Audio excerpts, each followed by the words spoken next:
in how to retire on Solana. This question is really very both poignant and pertinent as well. You mentioned that holding 308 Sol would be enough to retire in Canada. Hopefully that's the case if things happen. Again, everything can go to zero. Remember that, everybody.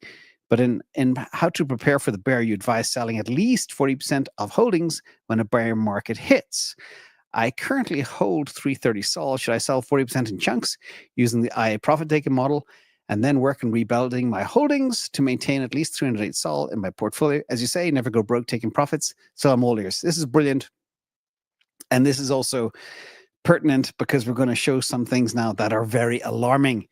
Very alarming. So let's imagine this is all the default settings on the profit-taking model. I just fired it up, clicked on Solana, entered the number of Solana you have, 330, and I put exit aggression to high.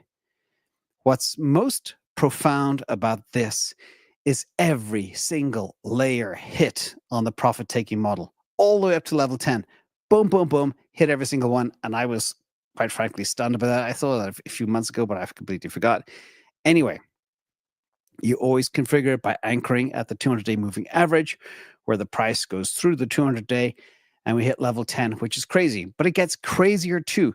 This assumes, okay, I assumed a couple of things. You got 330 Sol. Your cost basis is 18 with staking, same as mine. If you followed me in the channel, that's probably what your cost basis is. And exit aggression flipped to high. Now, what's really crazy is this.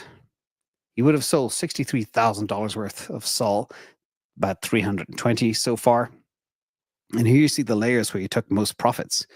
And all of the data is there. The units sold, units held, value sold, value held, sold, total balance, opportunity cost, and cumulative expected value. So this is kind of crazy. You would have sold nearly all of your Solana, but it gets better. It gets really better, okay? You would have had, say, 20 left, I think, 30 left. I don't know what the exact number was. But today, now, with that same money that you took, assuming you don't pay any taxes, you could buy 504 Solana with your 63K. So what you could do is ride all the way up and then wait, maybe re-enter again. By the way, this is over long periods of time. You can see the big double top there. And re-enter when you re-pierce layers, depending on your taxes, or sit it out to see if things really turn around. So right now, we are waiting for the optimized trend to turn around. Right now, what's crazy is Solana's at 125. It was at nearly 300, and it's come all the way back. This is why this is a funny meme, and that's Rule 57.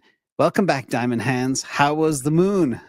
Okay, we wrote this all the way up, all the way down, which is kind of sad. And because of my tax situation, I'm kind of boxed in, but I will be taking some off the table, depending on what my other assets do, because I do believe in having certain allocations. Right now, my Sol position and Bitcoin position are very, very small compared to other positions like MicroStrategy. Now, the craziest thing as well, you have to take into account, say, capital gains tax. We have the Patreon tax calculator for capital gains, which determines exactly what your reentry should be. So I ran the numbers for you. I assumed your cost basis is 18, the amount held, etc., the amount sold, the average price, which I calculated as well from this chart, calculate the average price of how much you sold your Solana for to calculate your taxes. Short-term capital gains, assuming it's 40%. I don't know what it is up in Canada. And long-term, 20%. Again, I don't know what it is up in Canada, but that's approximately correct for the United States. Might be a little bit high, might be a little bit low, but you can play with it yourself. But to re-enter based on long-term capital gains to be profitable again, after your average sales price of 197 is 161, and the short-term capital gains re-entry is 125, which coincidentally is exactly where we are now. But I know you're probably in more than a year, so your long-term capital gains. So you could buy now at 120, 125 and ride it back up again. If we had adhered, including myself, I did not adhere to the profit-taking model that we built here because profit-taking is hard, but I felt there was more bull run to go. I didn't expect such a drawback, and that's my bad. Again, we make mistakes every single bull run. We should be prepared, better prepared, but it's difficult because of taxes. If I was tax-free, I would be ruthless. If you're tax-free, be ruthless. Take profits like a mad person. Anyhow, that's the story.